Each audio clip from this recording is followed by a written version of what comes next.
Alright, welcome back. Hope everyone's having a lovely day, a lovely night wherever you're from. And real quick before we get started, as always, I want to give a lovely shout out to the channel members on this channel. So thank you so much to these lovely commanders here that you see on screen. Thank you guys so much for your guys' constant generosity and your support to me as always. It really means a lot to me, so thank you guys so much. And if you guys are actually interested in becoming a lovely commander yourself, if you are interested in any of these cute and lovely emotes, loyalty crown badges, you want a special role in the Discord, make sure to join the Discord. But as always, if you choose to do so, thank you so much. Just remember, that's not the only way that you can support me. Just watching the content like you are right now is truly the best way. Liking, subscribing, and commenting, everything really does help, so thank you guys so much. And for today's video, I apologize. I know it's been a few days, guys, since my last upload. I very much apologize. Just kind of been busy a lot on the back end, getting ready to go back to university. We'll be making a video about that when I get closer to university time. But right now, I'm also just locking in. Started a new diet, did a lot of shopping this weekend, so we're locking in. But some exciting stuff though. I wanted to finally talk about Eunwha, give my thoughts, because right now this isn't going to be an official testing video. But quick TLDR, basically Eunwha is kind of useless without Eunwha. Half of her kit is gone, and I will talk about that more in detail soon. But that's kind of the problem right now with this like duo trio thing that we have with the new absolute tactical upgrade. But I want to talk about it, so let me scoot on over. And while we're here, quick side tangent, they finally fixed all the audio bugs. It took a few days. It's crazy that they weren't more like fast with this, because not only did we have a fully voiced event for absolute, but we had new story chapters. So to me, this was kind of embarrassing. It was kind of ridiculous that you can have it like this.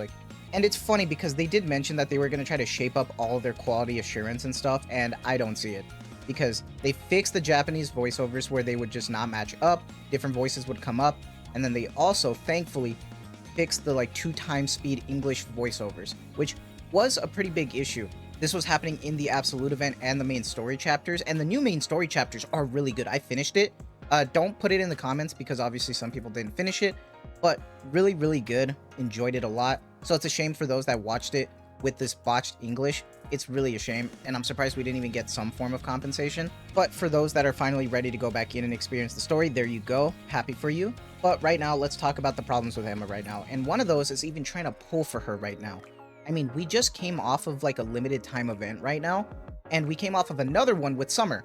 We had the back-to-back, and then now we have this triple banner.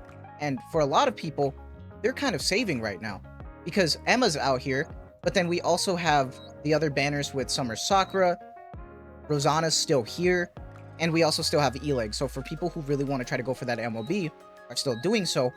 But not even that. Right now, people are going to be saving because this is a standard, right? But then in September, we have like 6 reruns that we are going to be getting. We're going to get the Wave 1 of Summer, and then we're going to get the Wave 1 of Christmas. So don't forget that we still have a lot of reruns coming up. A lot of people are worried about their gem count. Not to mention the fact that we might be getting bunny season. So right now is a rough time. Don't get me started on the idea that we're getting bunnies and then possibly schoolgirls and then leading up to like Phantom Thieves and then everything before Annie. It's cooked right now. Like this, it's over. It's insane right now. So I can imagine a lot of people aren't really pulling. And it's not worth it for a lot of people when pulling for the character doesn't provide you the full kit. And that's something that's happened in the past with like Blanc and Noir. When Blanc came out first, it was kind of hard to try to recommend her. So this is almost falling into that same issue with her.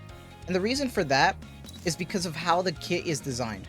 And what I mean by that is that, let's say with her skill 1, right? Her skill 1 has some pretty good buffs, some really good healing and stuff. However, this reoccurring interval of 30 seconds sucks.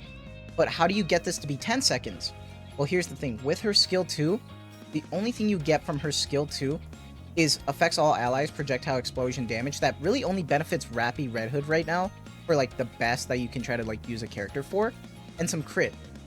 But if you get AS formation, which AS formation is from Eunwha, you get all of these extra buffs, all these extra damage points, and not only that, but the reoccurring interval goes down by 20 seconds, meaning the reoccurring interval happens every 10 seconds, which makes sense when the buffs last 10 seconds. So this would make it really good, especially because the tanking is a big problem for Eunwha right now. In some circumstances with like Indivilia, she actually tanks pretty good. However, she would survive a lot better if she was getting a lot more of this healing faster, because this is only every 10 seconds. So for 20 seconds, she's taunting without getting anything. So this would help her a lot more. So right now, her skill 1's kind of useless to try to invest in. And even the skill 2, everything kind of feels rough to try to invest in right now. And you're really going to want Eunwha alongside her, because with her burst skill, it just beefs up the environmental status, especially with the damage taken multipliers and the potency of the HP a lot more.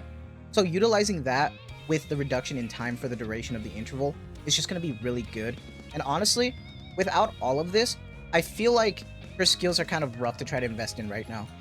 If we're talking about with Eunwha, I could see maybe doing the 777 like I'm doing right now, but honestly, maybe 4 is even good enough. If we're talking about what we want to invest in terms of the equipment, I do have her OL just 0, just flat right now with an SR0 doll.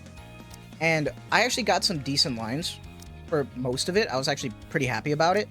There's some that I want to invest in, and then I got a fucking charge damage black line, and it doesn't even work with her. So kind of frustrated about it. Like, I kind of want to keep it, but like it's useless. So I don't know. But if we're talking about what you need to focus on, max ammo, because she's an MG. Because I rather put Bastion on Emma than Resilience, but I need at least one more max ammo line. So I'm probably going to see if I can roll that over here, and we'll see. But for now, I'm just going to have to stick with Resilience. And then obviously you probably want to go Elemental and Attack, because her own personal damage for a burst 1 support is pretty good, which I'm surprised about. And I want to quickly talk about something with you guys. This isn't more of like a rant for me, because for me, I'm kind of torn, so I kind of want your opinion on this. But what's your guys' thoughts about these type of units where they feel really tied to another unit, without them you can't use them? This is a conversation we've had before with similar characters only doing one thing, kind of like how Trina is meant to be buffing Scarlet, kind of like how Arcana is meant to buff Isabel, stuff like that. How do you feel about that? Do you want units that just work on their own, that work great? Or do you like this duo trio aspect? I like it and I hate it. On one hand, I see it that it's pretty cool, because I like the duo trio aspect. It fits absolutely pretty well that they are going to be synergizing like that. But outside of the lore and the coolness factor of it, it's garbage. I'm sorry. I really don't see an excuse for this. Because not only do you have to pull for all the characters, like sure, you could maybe make an excuse for Vesti, because Vesti probably works on her own, but she does get a lot of buffs from Emma and Eunwha, and Emma and Eunwha are pretty much tied together right now, especially for Emma's sake. So that's the unfortunate aspect. Not only for the pulling, but also the materials to invest in. Not everybody has gear. Not everybody has dolls. Not everybody has the rocks to invest in. It's rough. So I can see a lot of pushback on it, and I'm honestly right in the middle, because I can see both sides. And at this point, I'm just kind of making the content and just kind of showing you guys, right? So do let me know what your feelings are about this whole thing, but I think that's going to be it for me. Do let me know what your thoughts are on all of this right now, enjoying the event right now, whether you're going to be pulling, whether you're saving or not. Let me know whether you're going to be judging, waiting for testing. We'll have to see with testing with Eunwha and Emma on Wednesday, getting ready for that, but that is going to be it from me. So I hope you guys have a lovely day, lovely night wherever you're from, and as always, thank you so much for the constant support. Take care and have a good one.